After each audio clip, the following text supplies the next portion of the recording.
Story time!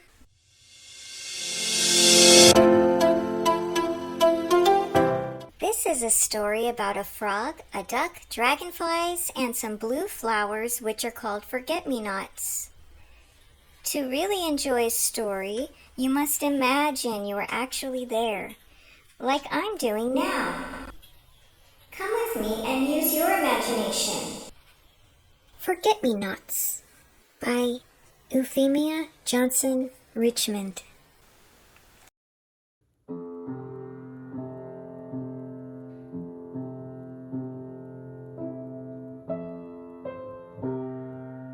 You are very mild-looking and very blue, said a frog, looking at a number of forget-me-nots that were growing on the outskirts of a pond out of which he had just jumped. The forget-me-nots were much too tranquil to be disturbed into replying by a personal remark of that kind. But a duck that was swimming about near took up the cudgels at once. "Quack," she said. "Well, you are neither yourself but a yellow, bulging, jumping, croaking person whose eyes look as though they might drop out of your head any minute and get lost in the water." Exclaimed the frog. It's no affair of yours. I wasn't speaking to you. I was thinking aloud. I suppose people may think aloud if they like, mayn't they? "Quack," said the duck. "If they do, they must take the consequences, and the consequences of thinking aloud are that other people will overhear them and take them to task for their thoughts." Returned the frog. You are ready enough with your word. Where do you come from? But he received no answer to this, for the only part of the duck left above water to give any answer was its tail. Head and body were lost to sight under water. There's never any conversation to be got with a duck. The frog grumbled to himself. I've noticed that before. They just throw out the first remark that comes into their heads and then turn tail uppermost to avoid your reply. But the duck's head had been up listening to him for some moments, and she quacked in, "On the contrary, we are generally up in time to hear the tail end of what you were talking about." The frog was startled because he did not know the duck's head was above water again. Come on land. At last he said gruffly. If you want to have it out with me, then I shall know which end of you will be uppermost without keeping an eye upon you all the time. But the duck knew she had the best of it on the water, so she swam away, and there was nothing left for the frog to talk to but the mild blue forget-me-nots. He jumped about and croaked a good deal, hoping to attract their attention in that way. But as they took no notice of him whatever, he began. If I may make so bold as to inquire, what are you thinking about all day long? If you would think aloud as other people do sometimes, it would make the afternoon pleasanter. The duck had once more come by, so she put in here. "Quack, that would depend upon what their thoughts were. I doubt if your thoughts would make any afternoon the pleasanter." And before the frog could retaliate to this disagreeable remark, she was topsy-turvy again. But all at once, one of the forget-me-nots began thinking aloud for the benefit of that jumping, bulging, yellow creature, the frog, and this was what she thought. We rise from the waters to greet the fair shower, for we are the daughters, born in glad hour, of earth and the sky. Here, however, the frog interrupted her. If you are the daughters, which are the sons? He asked. It does not follow that there are sons because there are daughters. The forget-me-not said gently. We have no brothers that we know of. Said the frog. I thought it did, that's all.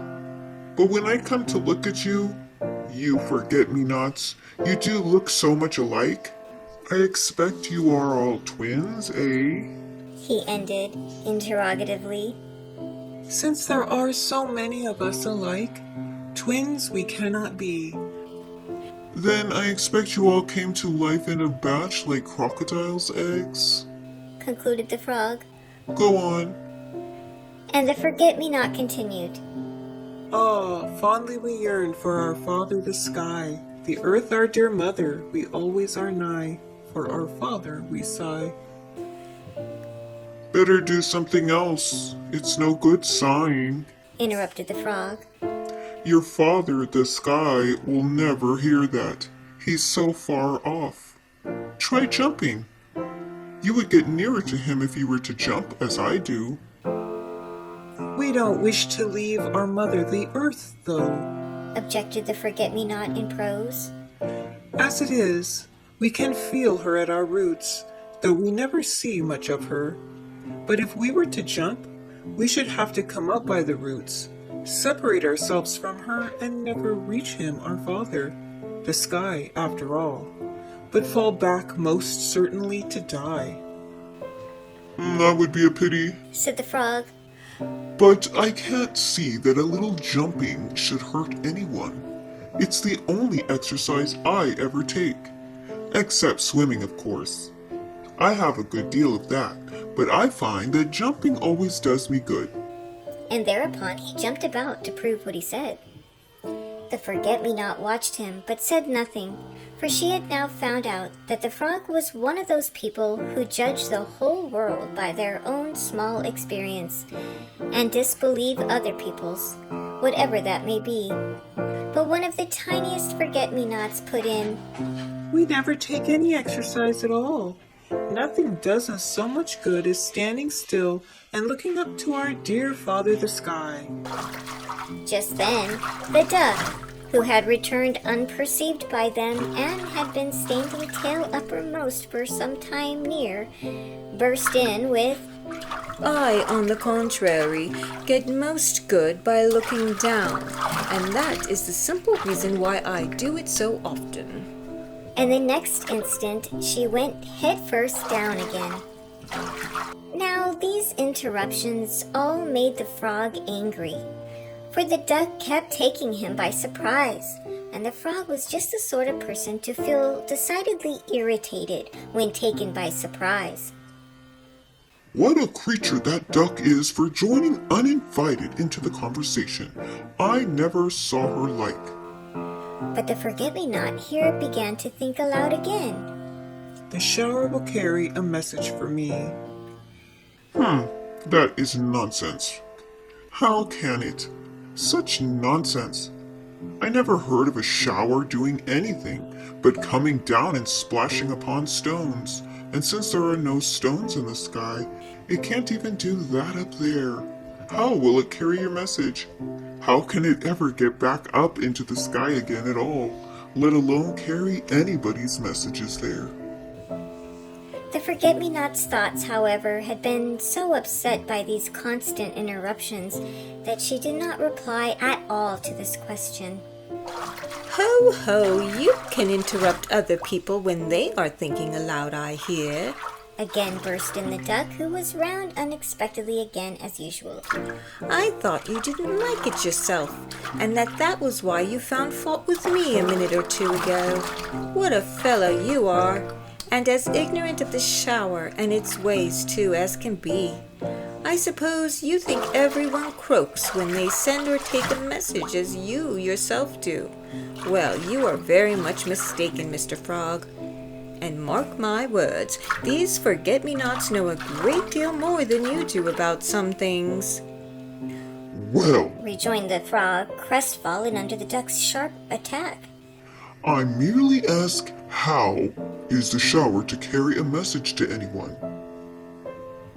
Listen to the forget-me-not without interrupting, who knows so much more than you or I do.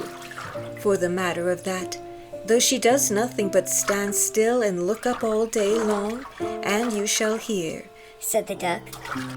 The forget-me-not was still silent, however, so they listened in vain. Quack! You see what you've done now? Said the duck, who it seemed could remain still and horizontal when no one was going to make a retort. You've exhausted the kindness of our dear little forget-me-not, who never by any chance loses her temper. It's a disgrace. Now you may listen and listen, but you'll grow none the wiser, because the forget-me-not will not think aloud for your benefit any longer. She'll think all the rest of the time to herself. And having quite aired her sentiments, the duck dived again, leaving the frog thoroughly disconsolate and ashamed of himself. Was his mental note. I wish I hadn't been such a fool. There is something in what that duck says after all. Perhaps by putting so much of herself out of sight directly, she makes her remarks more impressive. I'll try the effect of that plan upon the forget-me-not, for I want to hear how the shower can carry a message to the sky. I'm afraid you think I was rude, forget-me-not, he exclaimed, and plunging into the edge of the pond, he endeavored to stand upon his head by sticking it into the soft mud at the bottom of the pond edge and kicking his legs out of the surface of the water violently behind. But the forget-me-not took no notice of what the frog was doing. And when, after having been very uncomfortable, he regained his natural position to wonder what effect his imitation of the duck had wrought, it was to find 3 dragonflies hovering above his head, laughing at him. All their wings were shaking with laughter, and they had gradually been coming nearer and nearer the surface of the water, and nearer his struggling limbs, in that tremulous, tentative, dropping hover with which dragonflies vary their darting flight, to see if it really could be their old friend the frog behaving so madly. "Hello, hee-hee!" they exclaimed. "Then it is you! We thought we recognized something about the hind legs, but what was the matter? Did you have a fit?" asked one. "Or had something you were catching caught you?" asked another. "Or perhaps you really had stuck fast in the mud?" cried the third. "It really was a sight to see you standing on your head in the mud," they all laughed. Said the frog, again crestfallen and ashamed of himself, and very much taken by surprise and annoyed. It's no affair of yours. I suppose people may kick out of the water if they like, mayn't they? Yes, yes, said all the little dragonflies. "Do it again. We like to see you. We dart about a good deal over the pond, but we never before saw anything so amusing as a frog behaving like that." "Unless it had got its head fast in the weeds," added one. But the duck had been round for some time unobserved, and now put in, "Quack. People may do ridiculous things if they like, of course, but they must take the consequences if they do, and the consequence of doing a foolish thing is that other people will laugh at them. I was at the other side of the pond and saw there was something going on here, so back I came at once, and I see what he has been doing. The frog has just been rude to the forget-me-nots," she explained, turning to the dragonflies. "and I dare say he thought to make it up by imitating me because they are great friends of mine. Quack, quack, I hate such work." laughed all the little dragonflies. "Who would have thought this of our friend the frog? How was he rude to the forget-me-nots, Mrs. Duck?"